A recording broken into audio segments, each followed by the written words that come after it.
Bom, então vamos lá. Continuando a nossa aula, que eu nem me lembro onde eu parei, mas a gente está falando da onerosidade excessiva. Bom, a onerosidade excessiva, ela tem por fundamento a teoria da imprevisão. Onerosidade excessiva é diferente de imprevisão, mas o fundamento da aplicabilidade da onerosidade excessiva é na teoria da imprevisão. Ou seja, onerosidade excessiva é quando o contrato que eu fiz tornou para mim muito oneroso, eu não dou conta de continuar em razão de alguma situação. Bom, vamos lá na questão do Covid. Eu estava falando do imóvel financiado, né? Então, eu financei o imóvel, eu paguei 3 anos e financei em 20 anos, faltam 17 anos ainda. E aí vem a questão do Covid. E eu tenho provas de que eu tive redução do meu salário, junto todos os comprovantes ali de que, em razão da redução do meu salário, eu não consigo manter aquelas dívidas que eu tinha assumido, dentre elas o valor dessa parcela. Então, eu tenho o direito de pedir a redução dessa parcela, que é o que a gente chama de revisional. Ou seja, olha, pela teoria da pressuposição, eu assumi, eu me obriguei a esse contrato, porque na época a situação era X e eu confiei que essa situação seria a mesma, não haveria uma interferência nessa situação econômica. Ocorre que, por forças além do meu controle e também que afetam o credor, eu não tenho como manter essa relação mais e isso me causa um desequilíbrio econômico. Por quê? Eu estou me onerando excessivamente. Então, veja bem, quanto à primeira questão da onerosidade excessiva. Eu vou ler o artigo e, sobre esse artigo, muitos doutrinadores fazem crítica quanto à interpretação que a gente tira dele. É o artigo 477 do Código Civil, que ele diz assim: se depois de concluído o contrato sobrevier a uma das partes contratantes diminuição em seu patrimônio capaz de comprometer ou tornar duvidosa a prestação pela qual se obrigou, pode a outra recusar-se à prestação que lhe incumbe até que aquela satisfaça. Não, isso aqui é da exceção do contrato não cumprido. Isso aqui é aquela que pede a garantia. Uma parte, quando vê que a outra não tem condições de cumprir, ela pode pedir que reforce a garantia. É o 478, que fala da onerosidade. Nos contratos de execução continuada ou diferida, portanto, eu só tenho onerosidade excessiva em contratos de execução continuada ou diferida. É até lógico, né? Como é que eu vou alegar onerosidade excessiva de alguma coisa que eu paguei à vista? Ou eu deixei a pessoa me pagar daqui 20 dias e houve um evento, caso fortuito, força maior que a atingiu e ela não consegue pagar, ou essa pessoa paga por parcelas.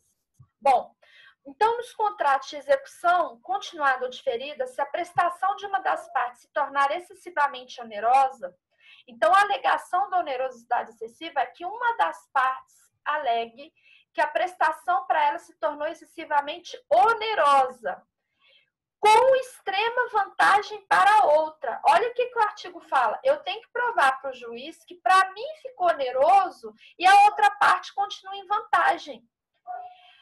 Em virtude de acontecimentos extraordinários e imprevisíveis, esses acontecimentos são os mesmos do caso fortuito e força maior. Só que no primeiro caso de inexecução involuntária, simplesmente eu peço a resolução. E aqui na onerosidade, no primeiro caso que eu dei de inexecução voluntária, que também atinge o credor, por caso fortuito ou força maior, as partes pedem resolução e ninguém paga nenhuma multa rescisória, por exemplo. Aqui não. Aqui, veja bem, eu vou alegar que tornou muito caro para mim e a outra tem vantagem em relação a mim por conta disso. E esse encarecido se deu por virtude de acontecimentos extraordinários, imprevisíveis, que poderá o devedor, aí o devedor, em razão disso, ele pode pedir resolução do contrato. Só que nessa resolução do contrato, nem sempre ela é benéfica para o devedor, pode ser pior para ele. Imagina que eu estou numa casa de aluguel, que falta ainda 6 meses para vencer esse aluguel, e aluguel é R$ 1.000 que eu assumi porque eu tinha condições disso. Aí, por conta do Covid, todas aquelas provas que eu falei para vocês, eu tenho provas que eu não consigo mais pagar R$ 1.000. E aí eu peço a resolução do contrato. Ainda posso pagar a multa rescisória que o juiz vai abater, porque eu estou alegando que... Aí eu tenho que provar na resolução que para mim ficou oneroso e a imobiliária está em vantagem em relação a mim. Primeiro, nem sempre uma resolução de contrato é bom para o devedor, pode ser pior. Imagina a despesa. Primeiro, arrumar um outro imóvel compatível onde eu moro, de aluguel, a despesa com mudança, despesa que eu vou ter com carregar aquilo ali, numa época já de que você não pode nem sair. Então, assim, são vários fatores que podem ser pior ela pedir resolução. Então, a primeira crítica que é feita é essa. Qual a vantagem de uma pessoa pedir resolução do contrato? Você não vai abaixar para mim? Não, então tá, então eu quero resolver o contrato.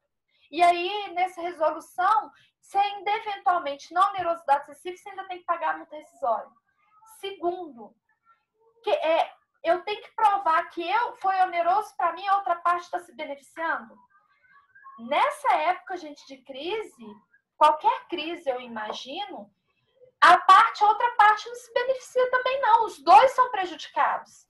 Então, parece que, a crítica que muitos doutrinadores fazem desse artigo, é que se você não prova que a outra parte se beneficiou com o seu dinheiro, você não consegue essa onerosidade excessiva, nem resolver o contrato. Ora, pode ser que numa situação a outra parte também esteja em prejuízo. E nem por isso eu não tenho direito de pedir a resolução pela onerosidade excessiva. Então, mesmo que a outra parte alegue que ela não está em vantagem em relação a você, é oneroso para você, mas ela também está sendo prejudicada financeiramente com esse evento extraordinário, ainda assim você tem direito de resolução. Só que o que muitos doutrinadores defendem é que o ideal, o legislador, não deveria priorizar a resolução, mas ele deveria priorizar a revisão, que é o 479. O 479 diz assim: a resolução poderá, não é obrigada. Essa que é a crítica dos doutrinadores. Poderá ser evitada oferecendo-se o réu a modificar equitativamente as condições do contrato. Ou seja, cabe ao réu, que é aquele que é o credor, querer revisar o contrato para você. A teor do Código Civil, se o réu não quiser revisar o contrato, ele não é obrigado. Você, incomodado, que entre com uma resolução do contrato e saia do local e arque com as consequências disso. Então, assim, muitos doutrinadores criticam isso. Aí, o que acontecia na prática? Na prática, quando a gente entrava com uma situação de onerosidade excessiva, o juiz, ele vinha com uma sentença corretiva das bases econômicas do negócio. Então, eu vou tentar explicar isso de uma maneira mais objetiva, porque vocês ainda não tiveram aula de processo civil. Mas vamos lá. Eu entrava, imagina, numa época aí, igual agora, e eu entro lá com uma ação querendo, no caso do aluguel, revisar o valor do meu aluguel, porque eu tenho provas que o meu salário reduziu, meu patrão justificou essa redução no sindicato por conta enquanto perdurasse a pandemia, baseado nessa medida provisória que autorizou isso do governo, até a suspensão do contrato de trabalho. E eu que recebia lá 5 mil, agora vou receber 2 mil. Então, eu entro com ação judicial pedindo para o juiz uma revisional do meu aluguel, que é 1.000, para ele ser pelo menos de R$500. Aí entra contra a imobiliária. A imobiliária vem, invoca o artigo 479, que foi esse que a gente acabou de ler, falando que ela não é obrigada a aceitar a revisional, porque ela não aceita, porque ela também foi prejudicada. E ainda invoca o artigo 478, falando que eu não provei que ela se beneficiou com o meu aluguel. Pelo contrário, porque ela precisa do meu aluguel para se sustentar, porque senão ela também vai quebrar.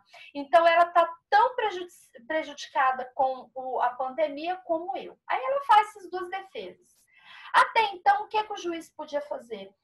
Imobiliária, você não aceitou? Não, mas eu vou dar revisional para ela. Aí vinha o juiz fazer uma sentença corretiva dessas bases econômicas do negócio, com fundamento no artigo 317 do Código Civil, depois leia esse artigo, anota esse artigo aí, 317, 317 do Código Civil. Vocês já estudaram ele, leia ele com calma, tá? Esse aí é o segredo também dessa matéria. Então, o juiz vinha e falava assim, não, tudo bem. Aí ficava aquela questão, mas o juiz pode agir de ofício? Um dos símbolos do direito é que a justiça é cega, né? Ou seja, significa que o juiz não pode agir de ofício, a princípio. Ele tem que ser acionado pelas partes. Ele tem que ser imparcial e ele tem que julgar com as provas que tem. Então, como a lei aqui é clara em dizer que cabe à parte credora aceitar ou não a revisional, a princípio o juiz não poderia dar essa sentença corretiva. Mas, em nome da dignidade da pessoa humana, em nome da efetividade do processo e do que a gente tem estudado desde o início do semestre, função social dos contratos, o objetivo é garantir o contrato, porque se eu acabar com esses contratos, causa um prejuízo social enorme. O juiz vinha e corrigia e falava assim, não, nem para um nem para outro. Então, esse aluguel vai ficar em 550. Beleza, ótimo. Só que tem um pequeno detalhe. O ano passado, o governo editou uma lei, anota essa lei também, 13.874, 13.874, que é a Lei da Liberdade Econômica. O artigo 421 dessa lei, resumidamente, ele diz que o Estado ele deve intervir minimamente nas relações econômicas, dentre elas as contratuais, que é o que a gente está vivendo agora, e, excepcionalmente, é que ser admitida a revisional contratual. Então, essa sentença que o juiz fazia até então corretiva, hoje é muito difícil por conta dessa lei. Então, é muito... O que é excepcional? Tem que ser uma situação muito assim, excepcional para um juiz, mesmo o réu falando que ele não quer a revisional, o juiz ir lá e falar, não, vamos revisar porque tem que revisar. É uma situação de extrema excepcionalidade, porque o princípio é a não intervenção do Estado na economia. A intervenção aí teria que ser mínima, mínima, mínima. E quando fala em economia, isso repercute na esfera contratual. E aí a gente vem aquela questão, né? Não pode intervir, mas e o dirigismo contratual do Estado? Então, intervém naquelas situações que, em nome do bem público, o Estado acaba mudando aí algumas regras do jogo. Mas, enfim, hoje é muito difícil a gente ter essa tese aí da revisional, tá, gente? A situação está bem complicada quanto a essa questão da revisional por conta dessa lei 3.874. Bom, resumidamente, quais são as situações da onerosidade excessiva que eu posso pedir ou a resolução ou a revisional? Primeiro, você tem que ter um contrato comutativo, como a gente já leu no artigo aqui 478. Ele tem que ser de trato, ou seja, contrato aleatório não cabe revisional, tá? Você querer uma revisional, por exemplo, no seguro, plano de saúde, muito difícil, porque ele é um contrato aleatório, tá? Não tem possibilidade de ter uma revisional. Mas no contrato comutativo, sim. De trato sucessivo ou de execução continuada, ou de execução diferida, ou seja, em parcelas, ou ainda que eu deixei pagar para frente. Eu tenho que provar para o juiz que houve uma modificação na situação de fato quando eu fiz o contrato. Então, essa causa ela é posterior da formação do contrato. E esse fato, quando a razão pela qual eu fiz esse contrato mudou depois. Essa causa ela foi alterada por situações extraordinárias, ou seja, que estão fora da ordem que seria controlável, que aí entra aí a questão de caso fortuito, força maior. Lembrando que o governo já definiu, o STJ, que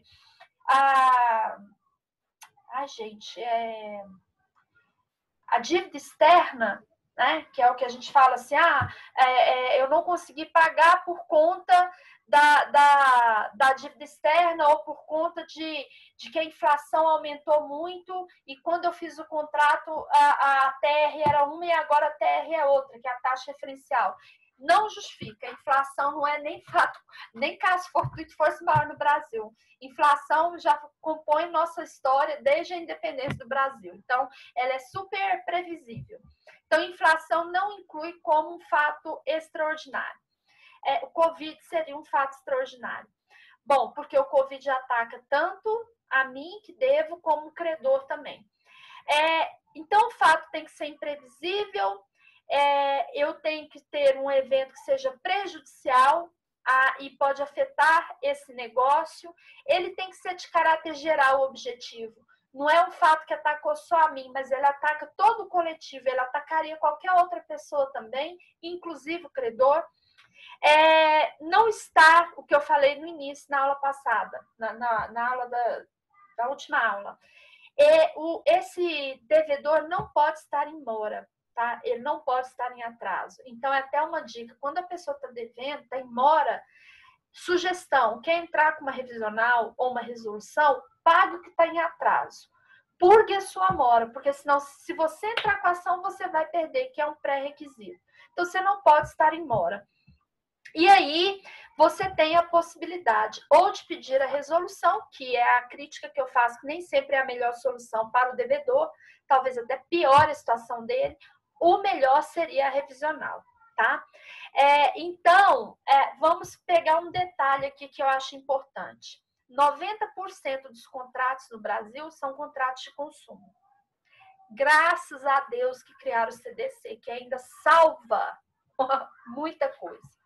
Toda essa aula que eu falei até agora é com fundamento no Código Civil. Então, o Código Civil, ele requer as seguintes provas, vou resumir para vocês, para você conseguir tanto a onerosidade ou a revisional. Você tem que provar o fato superveniente, imprevisível.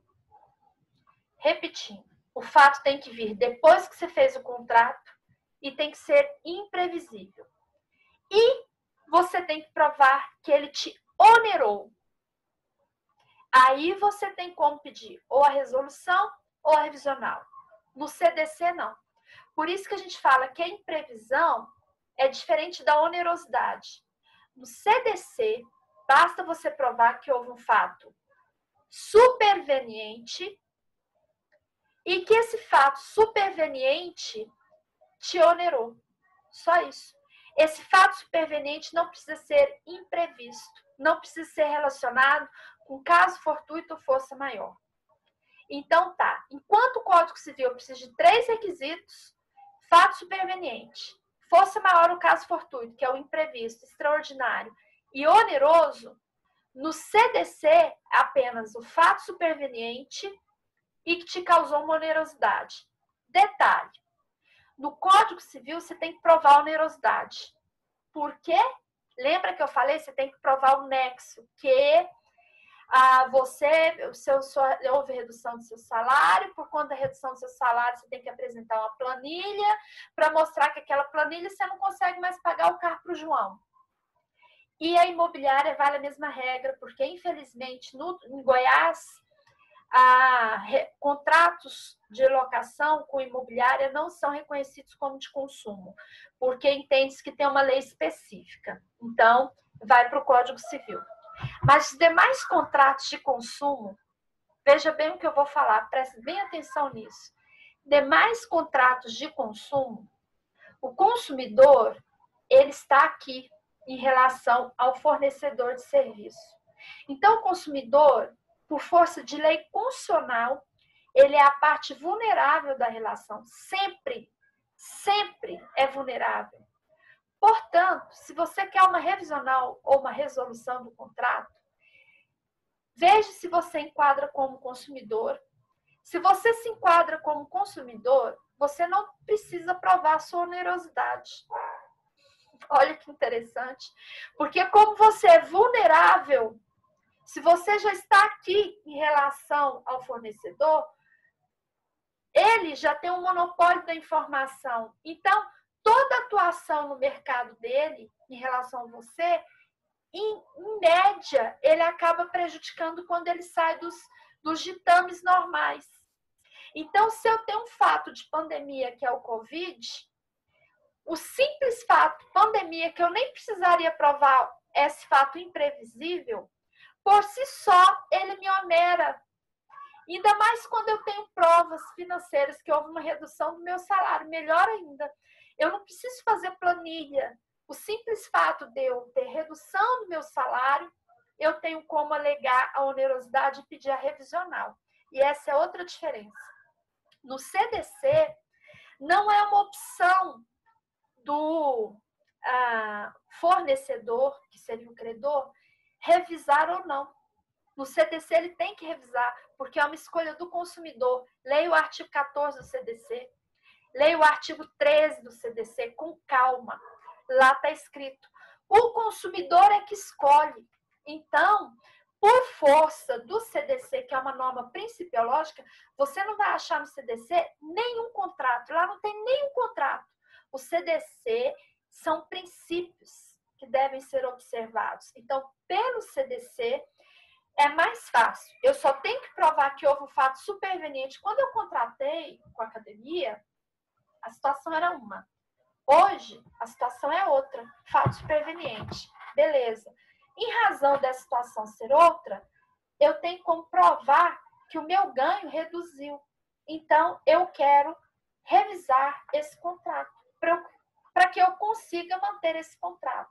E aí, eu posso até pedir, para eu não ter que ficar apresentando planilha de contas, a porcentagem da redução do meu ganho. Se meu salário for reduzido em 30%, as despesas que eu tenho, eu peço redução de 30%. É isso. A revisional seria assim. No CDC, ela é muito mais simples. Você consegue até eliminar. No Código Civil, não. É bem difícil. Bom, então fica essa dica aí. E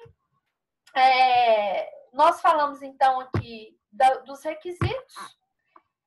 Fechamos essa parte aqui do inadimplemento e vamos entrar aqui na resilição. O que é resilir? Resilir é terminar um contrato. Só que essa resilição, então, olha o termo jurídico. Até agora, nós ficamos estudando a palavra resolução.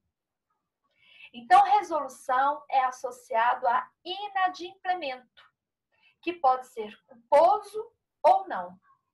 Quando o inadimplemento é voluntário, ele é culposo. Se é involuntário, não é culposo. Beleza. Resilição é quando não tem um inadimplemento, mas simplesmente a parte não quer continuar com o contrato. Então, vou dar um exemplo do aluguel. Aluguei um imóvel por 1 ano. No 4º mês, eu não quero continuar no imóvel. Por alguma razão, sei lá, não quero continuar. Eu não sou obrigado a ficar no contrato. Simplesmente eu peço o quê? Olha, fulano, não vou continuar mais no imóvel, eu quero resilir o contrato. Ele tem direito, já estou me adiantando aqui, que vocês vão estudar depois em contratos, nas espécies contratuais, mas ele tem direito de me cobrar a multa rescisória, e essa multa rescisória é em cima das parcelas que faltam. Eu vejo muita academia cobrando multa rescisória do contrato inteiro. Está errado. Só pode cobrar a multa rescisória do que falta. Então, se falta aí, eu fiquei 4 meses no aluguel. De 12 meses, faltam 8 meses. E esse aluguel é R$1.000, ele vai me cobrar a multa rescisória desses R$8.000. São 8 meses. Em média, a multa rescisória aí seria em torno de 20%. 2 vezes 8, 16. Eu teria que pagar R$1.600 de multa rescisória. Então, já dei os cálculos aí para vocês. Vamos lá para a academia. Fiz um pacote, 1 ano, mais barato, R$100. Então, eu paguei, aí eu pago até parcelado. Fiz o pacote, mas ele deixou parcelar em 4 vezes. Já até paguei no cartão. O cartão já até foi. Porque nós estamos no mês de abril, terminou o mês de abril, a 4ª parcela caiu agora. Beleza. Então, se fosse 1 ano, seria R$100 por mês, né? Porque é uma prestação de execução continuada. Aí, eu chego e falo, olha, eu não vou continuar com a academia por conta disso, não quero. Beleza, resilição unilateral. Imagina que eu não quero nem invocar aqui onerosidade excessiva. Simplesmente não vou continuar. Eu quero meu dinheiro de volta. É um direito que você tem. Tá? Aí ele vai me cobrar a multa rescisória. Ele pode me cobrar do quê? se eu estou lá já no mês de abril, faltam quantos meses? Já foram 4 meses? Para um ano, faltam 8 meses. É isso mesmo, eu tô com a cabeça meio ruim. Então, dá R$800. 8 vezes 2, 16. Você tem que pagar R$160 de multa rescisória. O que eu vejo a academia fazendo é o seguinte. Ou ela cobra multa rescisória de todo contrato, que é 1.200. É um absurdo isso. Isso aí dá para ela um dano moral gravíssimo se ela fizer uma cobrança dessa. Ou então ela fala assim, não, mas aí se você quiser rescindir, o valor é normal, não é mais o pacote, não. Aí volta o valor que é 120, a multa rescisória é só por 120. Gente, isso não existe. E o povo ainda paga, eu fico assim, admirada, mas não deveria pagar. Mas, enfim, você só paga pelas parcelas que estão em aberto ainda. Então, veja bem, resilir é sair do contrato não porque você está inadimplente, simplesmente porque você não quer. Se uma das partes não quer, eu tenho a resilição unilateral, que foram esses 2 exemplos que eu dei. Quando as 2 partes não querem, chama-se distrato. Aí a resilição é bilateral. Então, existe a resilição unilateral, quando uma parte não quer continuar, mas ela não está em atraso. E a resilição bilateral, quando as 2 falam, não você quer sair do imóvel? Que bom, eu ia te pedir mesmo imóvel. Beleza, então, distrato. Vamos desfazer esse negócio, se paga multa ou não paga, um diminui o valor daqui, outro de lá, ou seja, os 2 entram num consenso e terminam com esse contrato, tá? Bom, e aqui já falamos da resilição. Aqui tem um detalhe que o distrato está no artigo 472 do Código Civil e a resilição unilateral no 473 do Código Civil. Aqui fala alguns casos de contratos que eu não vou cobrar de vocês, tá? No caso da apostila, vocês não viram ainda locação. Então, tem um termo aqui que é denúncia. Vocês vão estudar esse mês que vem. Por enquanto, eu quero só o código. Então, preocupe só com os artigos do código, tá? Porque esse material aqui, na verdade, foi feito com curso de pós-graduação. Aí eu já completei com outras coisas aqui, de hipoteca e tal, mas isso não vai cair para vocês não estudaram ainda. Bom, outro caso de extinção de... Então, vamos lá. Até agora, o que a gente estudou? Os nomes jurídicos de extinção de contratos. Resolução. Vimos agora resilição. Resolução é quando tem inadimplemento. Resilição não tem inadimplemento, mas uma parte não quer ou as 2 não querem. Morte também é um fato, um caso de resolução, desde que esse contrato seja personalíssimo. E aí eu vou dar um exemplo, porque vocês ainda vão estudar. A locação, o contrato não é personalíssimo. Então, se o inquilino morrer, a locação não extingue, ela continua para quem está morando lá. Tá? Olha que interessante. Então, a locação, apesar de ter o nome do contratante, ela não é personalismo. Quem continua no imóvel, inclusive, está se beneficiando dele, então é responsável também pela dívida. É diferente numa prestação de serviços. Se eu contratei o Pedro como pedreiro da minha casa, ele não pode mandar outra pessoa. Se o Pedro morreu, acabou o contrato com ele. Porque, a princípio, a prestação de serviço seria personalíssima, a princípio. Porque as partes podem modificar também as regras, afinal de contas, aplica-se a pactum servanda, segundo a qual o contrato é lei entre as partes. Bom, e outro caso, o último termo, que é o termo que a gente usa, é o genérico. Você quase não ouve aí na praça a palavra resilir. Ai, olha, eu quero resilir o contrato da imobiliária. Ninguém fala isso, gente. É só o termo jurídico mesmo, técnico do código. Ninguém fala assim, eu quero resolver um contrato. Qual na prática, qual a expressão que o povo usa? Rescindir. Eu quero rescindir o contrato com fulano. Eu vou rescindir o contrato com Beltrano. Agora, veja bem, quando é que a gente usa a expressão rescindir? Vou fazer uma comparação aqui. Domicílio com residência. Juridicamente falando, é a mesma coisa? Não é. Mas, na prática, na praça, o que a gente ouve falando? Sempre residência. A residência do fulano. O fulano mora em tal lugar, né?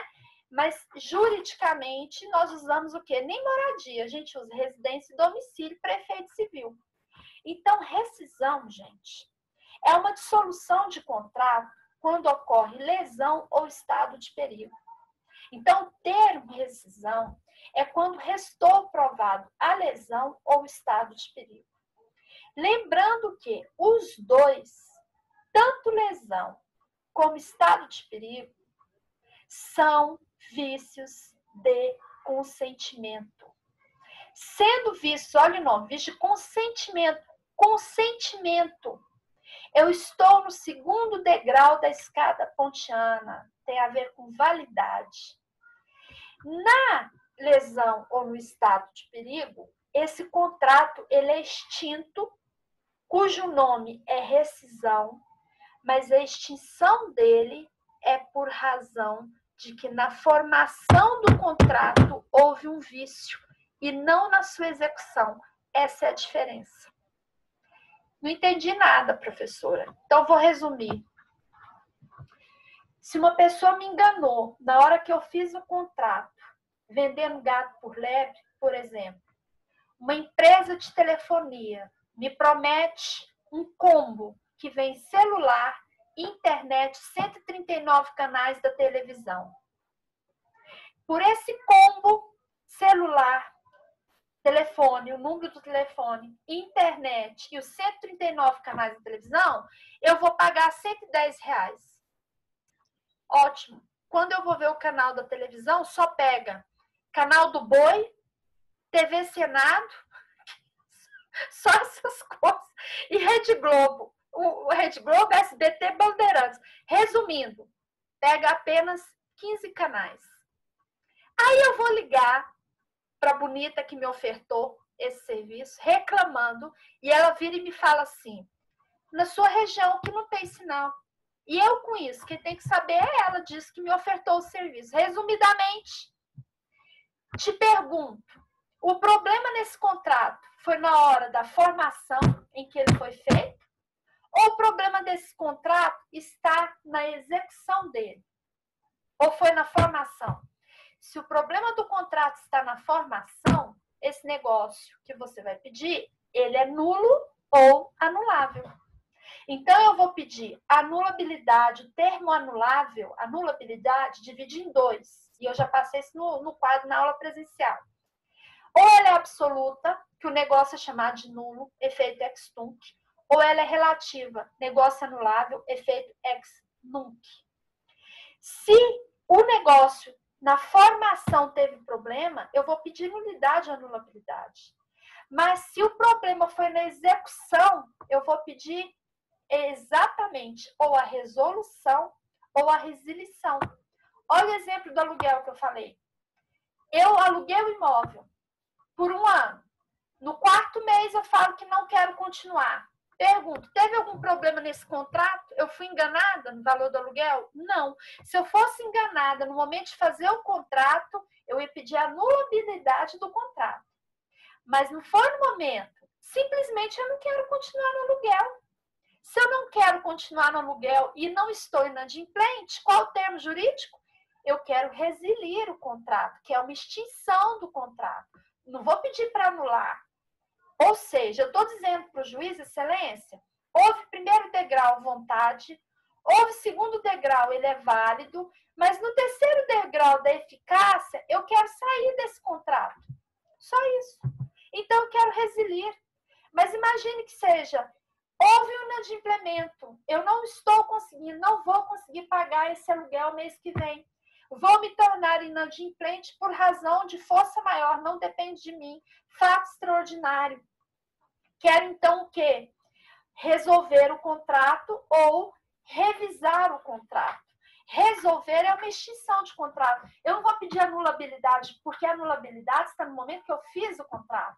O problema, então, no aluguel, não é que eu fui enganada, mas como eu estou lá no evento do Covid e tive problemas no meu salário, não consigo mais manter a prestação da casa financiada, a prestação do carro financiado.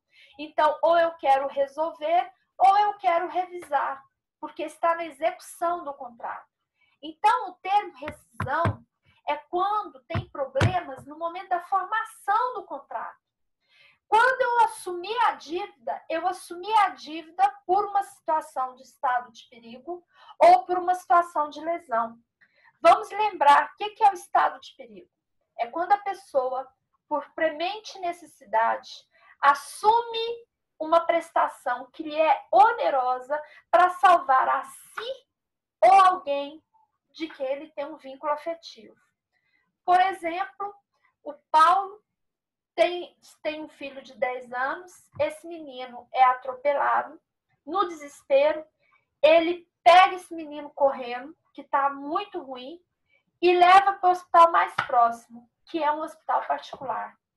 Chega no hospital particular, o hospital exige calção, um cheque calção. O menino está grave e vai para a UTI. A diária do hospital, na UTI, é R$4.000.